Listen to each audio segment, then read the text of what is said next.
বর্তমান সময়ে সার নিয়ে কিন্তু একটি বড় ধরনের সংকট চলছে।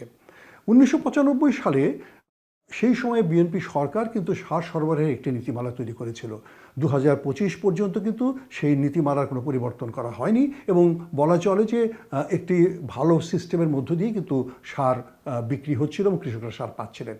কিন্তু ২০২৫-এ এসে আমরা দেখতে পাই যে অন্তর্বর্তীকালীন সরকার নতুন একটি নীতিমালা তৈরি করার চেষ্টা নেয় এবং সেই নীতিমালা করার তাদের উদ্দেশ্য ছিল যে এই সমস্ত জায়গাগুলোতে কিছু সুবিধাবোধী লোকজন ঢুকে গেছে, কিছু ভুইফোর ব্যবসায়ীরা ঢুকে গেছে, তাদের হাত থেকে সার সরবরাহকে ঠিক করা দরকার।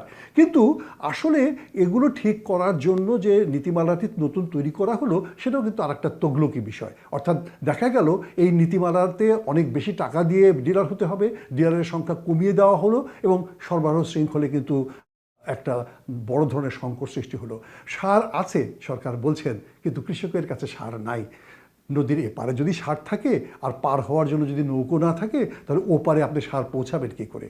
সরকারকে নিশ্চয়ই ভাবতে হবে কোথায় কোথায় সমস্যা আছে, কোথায় কোথায় সংকট আছে, সেগুলোকে দূর করে সার সরবরাহকে গতিশীল করা এবং সরবরাহকে নির্বিঘ্ন করা, যাতে কৃষক ভরা মৌসুমে সারের সংকটে না পড়েন। আমাদের মনে রাখতে হবে এই দেশে কিন্তু সারের কারণে 18 জন কৃষক একবার গুলি খেয়ে মারা গেছে।